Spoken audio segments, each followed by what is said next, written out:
tika nzambe na nga pambola yo d'abord tozo kanga misu na biso tozo kumisa nzambe bible etali biso ete kolala kolamuka eza momesano te soki nzambe azobomba biso en vie tilelo si Dieu nous regarde en vie c'est qu'il a un plan merveilleux pour nous.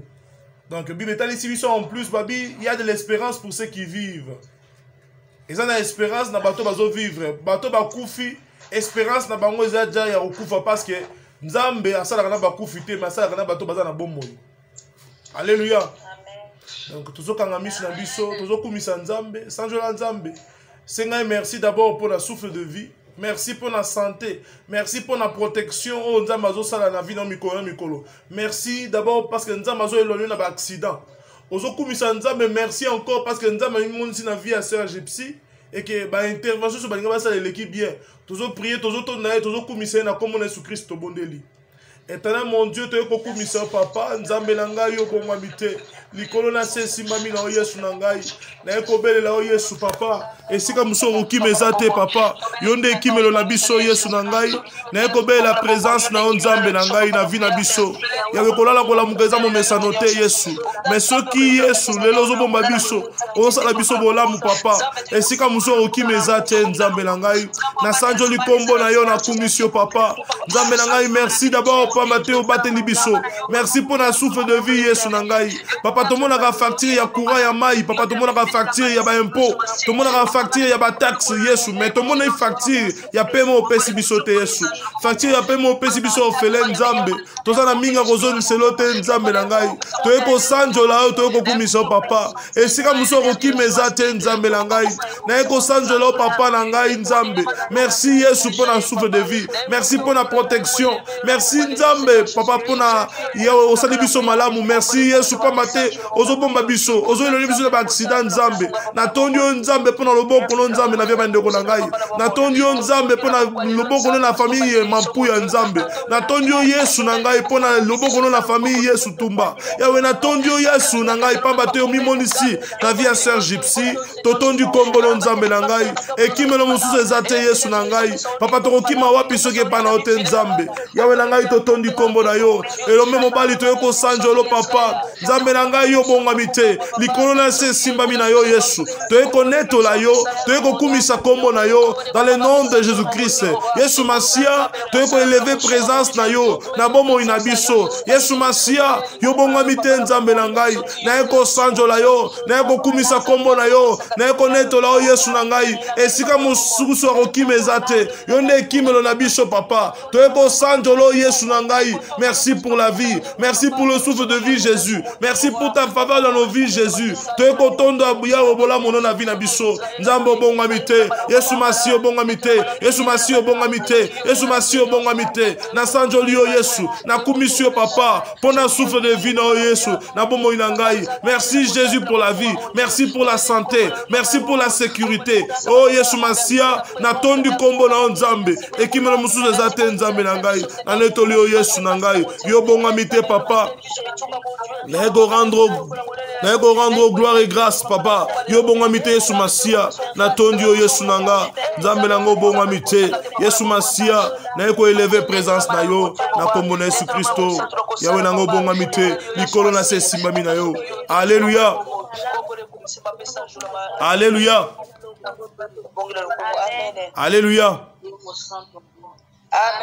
ndeko nanga tozokanga encore miso na biso tozobelela mawa na nzambe bible etalisi biso ete na kati ya mawa na nzambe tomoni mwasi moko azalaki condamné na miso ya bato elle était condamnée par les hommes mais ntango nzambe atali ye kolo alobi ke moto asumuka te abambe libanga liboso e bible etalisi biso ye bato nyonso bakimaki nzambe atikalaki na mwana mwasi ayebisi ye femme qui te condamne ayebisi ye va et ne pêche plus tozobela mawa na nzambe na bomoi na biso tozobela mawa na nzambe na libota na biso implorons la miséricorde de Dieu na kombo na Yesu Christ tobondeli Yesu Masia toyepa na nzambe na ngai papa yawe na ngai yo bongami te nzambe toyekobela mawa na vie na biso Yesu yo bongami te likolo na se simbami na yo nzambe na ngai na ekotonda o Yesu na ekonetola bolamu na yo na ekonetola monene na yo Yesu bongami Je viens élever ton Saint-Nom, Jésus. Naeko élever mon nom na yo. Nabomo inanga Yesu. Obonga mite papa. Naeko élever présence na yo. Nabomo inanga Yesu. Mawana Yesu.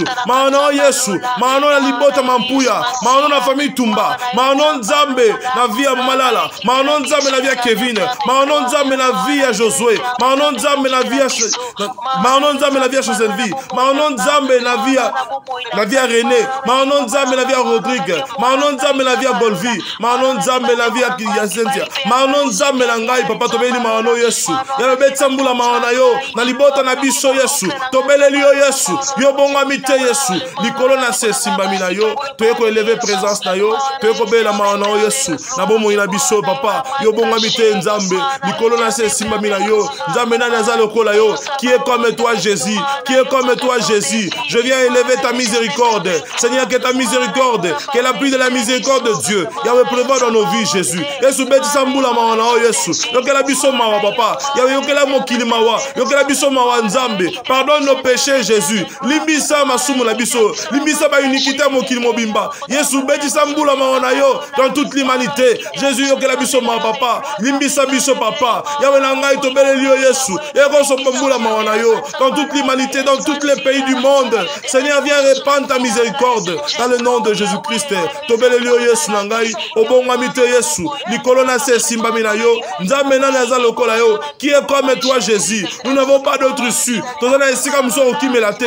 Yo ne kimela vi na biso Nzambe. Oto yo totondi yo Yesu. Tokumisi bolamu na yo. Nzambe na naza lokola yo. Qui est comme toi Jésus? Qui est comme toi Jésus? Ya obonga mite. Likolo na se simbami na yo Yesu nanga. Na sanjoli yo papa. Yawe nanga obonga mite. Obonga mite na vi nanga Yesu. Na sanjoli yo Yesu. Na netoli yo Yesu nanga. Na kumisi kombo na yo. Na netoli kombo na yo Yesu. Yesu Masia. Monisa kembo na yo. Yawe tobeli présence na yo. Dans le nom de Jésus-Christ.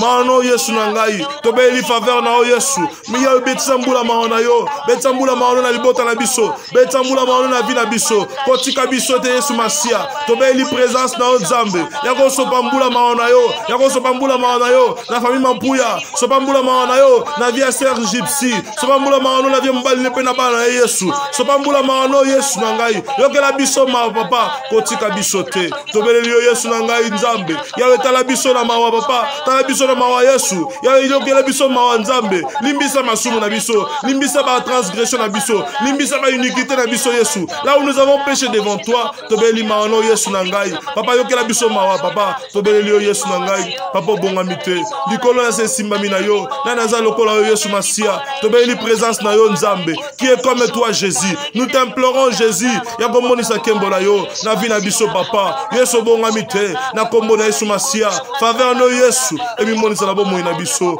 Dans le nom de Jésus. Alléluia. Alléluia. Alléluia.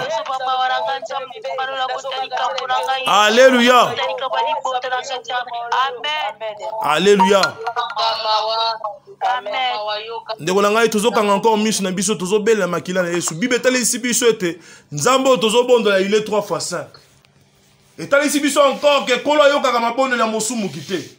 C'est pourquoi tozobela makila na Yesu et peut la corps âme esprit na biso. Ou parfois dans journal le osumukaki na maloba, osumukaki na misu, osumukaki na réponse au katelaki ndeko no ya mbangu mbangu. Okatelaki ndeko na yo, okatelaki frère no ya okatelaki réponse à mabe. Ndeko na ngai temps epesa melio ya ko mibulisa na makila la Yesu. Kanga misu na yo, tozo mibulisa na makila na ye. Bible tali ici biso c'est dans le sang de Jésus-Christ que nous sommes pardonnés de tous nos péchés. Et ça na makila na Yesu, oyo makila na Yesu e ote masumu mokili. Ndeko na ngai kanga misu na yo, etala esiko kweyaki, raisonner esiko kweyaki, raisonner esiko répondaki ndeko moko mabe, raisonner esika mutu moko apesa ki okanda journal lelo, bimise na motema na yo, bela makila na Yesu petola yo. Na kombo na Yesu Kristo bondeli. Yesu Masia toyoko bela makila no Yesu.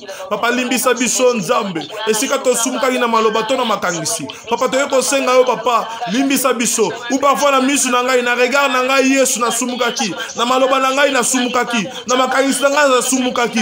Éternel mon Dieu, de partout j'avais péché. Dans mes pensées, dans mes yeux, dans tout de moi. Seigneur viens me pardonner. Limbisa ma sumu na ngai. ngai. Limbisa ngai Yesu. Limbisa sœur Denise esika kwa ki na maloba to na makangisi nzambe. Limbisa sœur ma yawe sœur Gypsy. Yawe limbisa sœur Denise. Limbisa sœur Divine. Limbisa sœur Sylvie Pesser Blandine Yesu na ngai. Esika to kwa ki na maloba to na makangisi nzambe. Peto la biso na makila. Nzambe na ngai papa. Toyeko senga makila na Yesu na ngai. Yako peto na ma famille mampuya na makila na Yesu. Yako peto la famille tumba na makila na Yesu. Yako peto la nzambe. Yawe sœur Eve na makila na Yesu. Yako peto la nzambe. Yako peto la sœur nzambe. Yako peto la sœur Gina na makila na Yesu. Yako peto la frère Michel na makila na Yesu. Yako peto la sœur Lucie na makila na Yesu. Yako peto la nzambe. Yako peto la Yesu na ngai. Yako peto la frère Wiki na makila na Yesu na ngai papa. Yako peto la nzambe. Yako peto la biso na makila na nzambe. Yako peto la Josué na makila na Yesu. Yako peto la Kevin pe malala na makila na Yesu.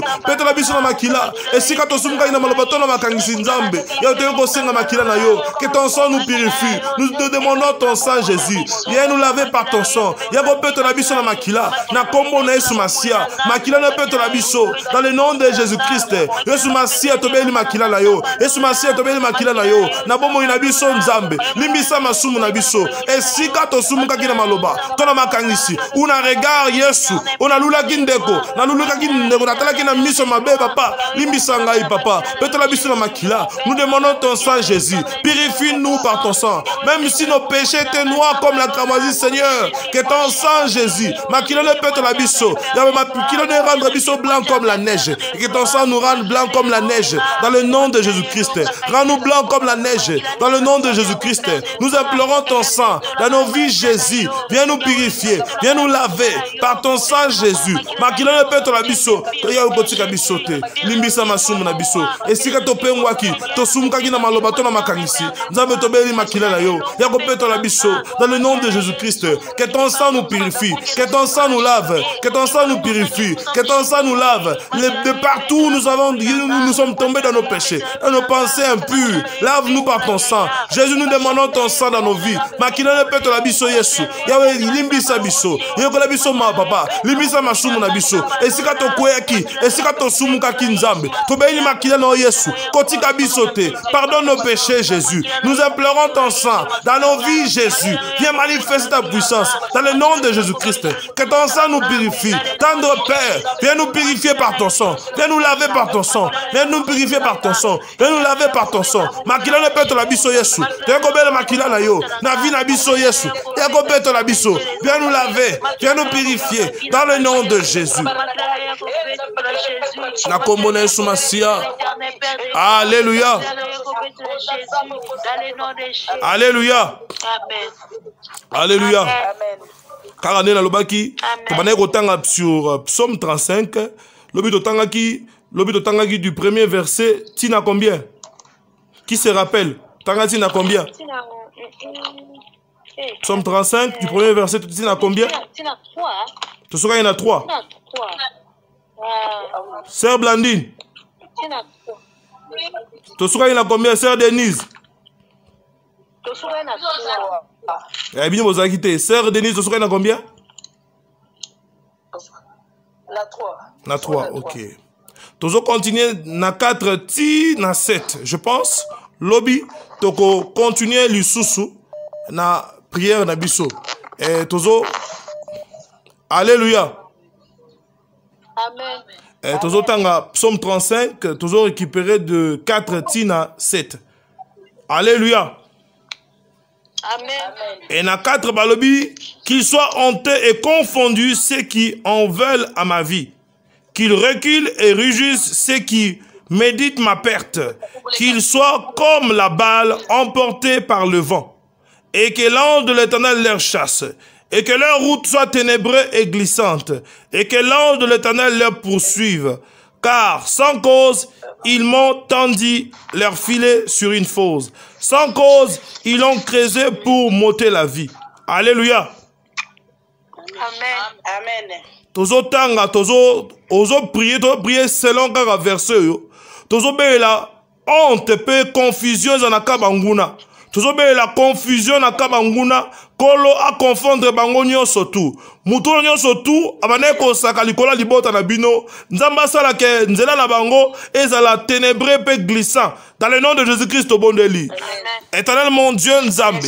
Toye pana o Yesu nangai. Moto nyonso tu. Waza contre famille Mampuya. Waza contre famille Maman Gypsy. Waza contre famille Tumba. Waza contre Nzambe. Famille sœur Gina Yesu. Yawe waza contre Nzambe. Famille sœur Eve. Waza contre Nzambe nangai. Waza contre Libota ya Maman Lili. Waza contre Nzambe. Yawe waza contre famille sœur ya Maman Lala. Waza contre Nzambe via frère Kevin P. Josué. Nzambe nangai tika rine et atteindre. Rine et atteindre na kombo na Yesu na improviste. Honte la nae. Ada la confondu dans le nom de Jésus. Confusion la nabango. Na kombo na Yesu Masia. Batuta na mutu. Qu'ils mangent leur propre chair. Dans le nom de Jésus-Christ. Tika tourbillon moto na Nzambe. Et la nabango buto lelo. Bazanga kimia. Bazanga pongi. Na kombo na Yesu Masia. Nzela la bango za la sombre glissante. Dans le nom de Jésus-Christ. Nzamba pour chasser bango bazanga kimia bazanga pongi sora meli mai wane comme makila na kombo na Yesu Masia dans le nom de Jésus-Christ tika mange na nzamba pour chasser yo bundisa galibota oyo tika nzambe na ngalanda yo dans le nom de Jésus-Christ de moto na nzambe tumba yo dans le nom de Jésus-Christ tika tourbillon moto ezala partage na ye azanga kimia dans le nom de Jésus-Christ moto nyonso tu waza contre lipamboli na yo waza contre bénédiction famille na yo tika tourbillon nzambe la naye dans le nom de Jésus-Christ moto na nzambe na ekobela moto na yo likola banguna ya famille ya famille Mampuya likola banguna ya famille Tumba likola banguna nzambe ya famille ya sœur Lala moto na nzambe tumba bango na kombo na Yesu Masia na ekobela moto que le feu de Dieu la consume dans le nom de Jésus-Christ tika tourbillon moto elanda bango na kombo na Yesu Masia nzela bango za la sombre glissante o nyonso tu atelemaki pona kokanga banzela la bango nzela wana na ekobela moto na nzambe bible etali si biso nous sommes comme le vent yawe biso toza mopepe yawe eloko moko te kokanga bana na yo na kombo na Yesu Masia bisika tu bakangaki bana na yo Yesu tika nzela la bango efungwama na kombo na Yesu Masia moto na nzambe bana kokonsume moto na nzambe bana kotumba makitano so molili makitano so bondoki na kombo na Yesu Masia on nous a dit freinage blocage sorcellerique et ça la détruit dans le nom de Jésus-Christ ngwanyo soto nzambe te likola vina yo ezala katsine dans le nom de Jésus moto na nzambe kota na corps na âme na esprit na yo na ekobela moto na nzambe yamba moto pela moto na kombo na Yesu Masia bible tali si biso Dieu fait de ses enfants les flammes de feu tika partir à lelo o pela moto bomo ine pela moto molimo ne pela moto nyonso aye pela moto affaire ne pela moto libala ne pela moto a projet ne pela moto na kombo na Yesu Masia moto na nzambe landa moto na nzambe tumba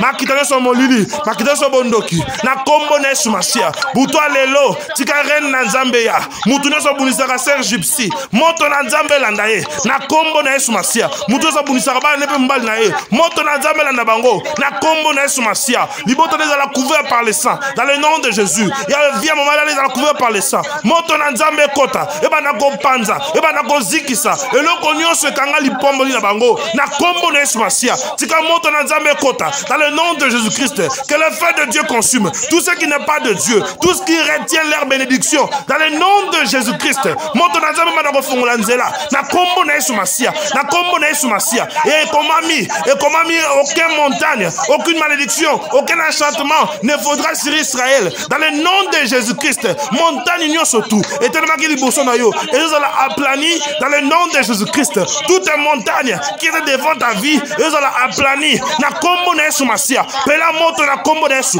buto lelo moto pela moto elongino moto vino moto na kombo na Yesu Masia na ekobela moto na nzambe pela moto dans le nom de Jésus je viens détruire tout ce qui n'est pas de Dieu dans ta vie et rababa soto indeberebe dans le nom de Jésus moto na nzambe tumba na kombo na Yesu Masia moto na nzambe pela na bomo ina yo na vi na yo Pela moto na kombo na Yesu Masia. Tika moto na nzambe pela. Ngwene so nzambe te. Na libota na yo. Na yekobela moto. Na yekobela moto. Na yekobela moto. Na yekobela moto. Moto na nzambe pela. Na corps na âme na esprit na yo. Na kombo na Yesu Masia. Kobanda lelo. Pela moto. Koma moto. Na kombo na Yesu Masia. Misala yo so nzambe te. Na bomo na yo. Ezo za la consumer. Ezo za la détruire. Na kombo na Yesu Masia. Ngwene yo so nzambe te. Ezo tumbama. Ezo zika. Ezo pela moto na kombo na Yesu Masia. Tout ce qui n'est pas de Dieu dans ta vie, ezo zika. O ezo kangali pamboli na yo, ezo zika. Goliath nyonso tu, wa telema kio. Tika moto na nzambe tumbaye, apela moto, atumbama. Eloko nyonso kangali pamboli na yo, ezo zika. Na kombo na Yesu Masia. Tika kobanda lelo, buto lelo, ezala buto délivrance, buto lelo. Pour la libota, ezala buto la buto ya ouverture. Na kombo na Yesu Masia. Yawe na kombo na Yesu Masia. Na yeko activer appel, d'activer ma téléphone, d'activer ma camunio surtout. Et c'est quand il parle de Vanaki, et la mouka, na combo de Sumasia, dans le nom de Jésus, laisse que le feu de Dieu commence à consumer, à détruire tout ce qui n'est pas de Dieu dans ta vie, tout ce qui retient ta bénédiction. Laisse que le feu de Dieu consume tout ce qui n'est pas de Dieu dans ta vie. Na la moto, pela moto, na combo de Sumasia, moto na Nzambe kota, vine pela moto, moni pela moto, bomone pela moto, na combo na Yesu, dans le nom de Jésus. Bisika no sozali na hôpital yamba moto à guérison na kombo na Yesu Masia. Tika moto na Nzambe et même guérison na vie na yo. Tika moto na Nzambe et malise ko na vie na yo. Et le connaît ce kangama qui na vie na yo. Ezo fongwama dans le nom de Jésus-Christ. Que la main de Dieu te touche, sois guéri, reçois ta guérison, reçois les ouvertures, reçois les opportunités dans le nom de Jésus-Christ. Laisse que le feu de Dieu ouvre les bénédictions de ta vie au nom de Jésus-Christ. Makarobo shindebelebe inda ya koraba sakaba inde inda ya korobo shindebelebe inda ya korobo soko ya koroba shindebelebe dans le nom de Jésus-Christ. Reçois ta délivrance, reçois ta guérison, reçois tes ouvertures dans le nom de Jésus. Sikamoto na Nzambe e bana ko anéantir dans le nom de Jésus. Ekobela moto na vinayo. Alléluia. Alléluia. Alléluia. Alléluia. Amen. Amen. Ozo kangamisu na yo, ozo tomola maboko. Bible la femme qui coulait le sang pendant 12 ans, cette femme avait besoin seulement de toucher les vêtements de Christ. Lelo, la lingi osala prière non osalate. Avec la foi que tu as, tu vas toucher les habits du Christ. Ozo simba bilamba na Nzambe, ozo simba bilamba Nzambe. Nengo nazoloba, yo kanga misu na yo, canalise ta délivrance, Mona nenge Nzambe azo fongola bikuke, mona Nzambe azo peso libala, mona Nzambe azo fongola comme la na yo ozo kanga misu na yo eloko za nango posa mwana nzambe zo pesa yo na kombo na Yesu Kristo to boneli dans le nom de Jésus. Dans le nom de Jésus-Christ. Éternel mon Dieu, n'a pas la moto na yo. Dans le nom de Jésus-Christ. Bible est allé sibiso, Seigneur. Tu es le rédempteur de tous ceux qui te cherchent. Dans le nom de Jésus-Christ. Tika ren na oye Yesu. Moto na kota. Na viande de konangai. Zame tika faveur ne mi monisa. Dans le nom de Jésus-Christ. N'a pas la moto na Yesu. Yago restaurer vie à sœur moko. Yago restaurer vie na yo. Yago restaurer viande de konangai. Tika jou. Tika buto lelo. Nzambe nanga. Fongola bikuke. Fongola ipamboli. Fongola bénédiction. Na kombo na Yesu Masia. Ndeko nanga mona bikamwa. Amona délivrance. Amona faveur. Na kombo na Yesu Masia. Moto na Nzambe leka. Moto na Nzambe leka. Faveur na Nzambe na likona yo. Oko forcer lisusu te. Tout ce que tu as besoin. Nazo mona Nzambe ko peso ngo. Eloko zo luka. Nazo mona Nzambe ko peso. Na kombo na Yesu Masia. Reçois ta délivrance. Reçois ta guérison. Reçois ton mariage. Reçois ton voyage. Reçois ta bénédiction. Dans le nom de Jésus-Christ. Sika buto lelo. Makamwa sike banda. Na kombo na Yesu Masia. Rabawa soto gorobo shilebelebe. Ilebe ozo konta na facilité. Na kombo na Yesu Masia. Yo nazo mona faveur ya Nzambe likona yo. Sika mbula faveur. Eza la partage na yo. Na kombo na Yesu Masia. Dans le nom de Jésus-Christ. Que ton règne vienne. Que ton règne vienne. Dans la vie de ma soeur. Sika règne na Nzambe fongola. Bikuke nyonso. Na kombo na Yesu Masia. Na beli présence na yo. Sika moto na Nzambe. Et konta na vie à soeur victoire moko lelo nzambe makamba sike banda lelo yesu makamba sike banda lelo yesu yawe bikamwa liseko ekota lelo yesu ba ouverture fongama lipamboli ne fongama délivrance ne fongama na kombo na yesu masia na ekobela moto na nzambe likola bomoi na yo nzamba restaurer bomoi na yo nzamba restaurer destiné na yo nzamba restaurer lipamboli na yo nzamba restaurer makambo na yo dans le nom de Jésus-Christ okofonce lisusu te makamba sike banda na kombo na yesu masia moto na nzambe ezala partage na yo dans le nom de Jésus-Christ sika nzambe na ngai apambola yo pambola mesiko zali mapamboli accompagner yo na bomoi na yo reçois ta délivrance reçois ta guérison dans le nom de Jésus-Christ sika nzambe na ngai sala ya bikambo na libota na yo na kombo na yesu masia dans le nom de Jésus-Christ reçois ta guérison reçois ta voodoo reçois ton voyage reçois tout ce que tu cherches maintenant avec la foi que tu as laisse que mon Dieu te restaure que ta vie soit restaurée que ta vie soit restaurée que ta vie soit restaurée parce que nous avons vu cette femme était restaurée après qu'elle avait touché les vêtements de Christ. Aujourd'hui avec cette prière avec la foi que tu as laisse que mon Dieu te fasse des choses dans ta vie. La Bible dit seul Jésus-Christ a franchi et quand il t'a franchi tu es libre. Aujourd'hui que la liberté que l'onction de la liberté soit ton partage dans le nom de Jésus-Christ. Sois libre au nom de Jésus. Sois libre au nom de Jésus. De partout où on t'avait retenu que la liberté que l'onction de la liberté soit ton partage au nom de Jésus-Christ. Alléluia. Alléluia. Alléluia. Alléluia. Alléluia. C'était 35 minutes avec Jésus. Je sais que Dieu va restaurer ta vie, qu'il a fait beaucoup de choses. Laisse que la faveur de mon Dieu soit ton partage et que tu vives la délivrance, la guérison dans tout ce que tu cherches. Et je sais que Dieu t'a restauré. Pendant qu'on est en train de prier, j'ai vu une main descendre dans la vie de tout le monde. Et cette main, je sais que c'est la main de restauration. Dans ta famille, dans ta vie, il y a beaucoup de choses qui ont commencé à se faire. Pourquoi? Parce que tu t'es approché dans le trône de Dieu. Quand on s'approche dans le trône de Dieu, Dieu nous restaure et il nous fait du bien. Tika nzambe nanga salo malamu, tika kolo nanga pambola yo, tika nzambe nanga salo malamu, pambola ma isiko zali et délivrance et la partage na yo na kombo na Yesu. Amen. Amen. To kutani lobby na prière na biso encore il y a 18h. Il y a 12h to kosala te mais il y a 18h to kutana encore pour na prière na biso lobby. Nzambe nanga pambolo butu malamu. Amen.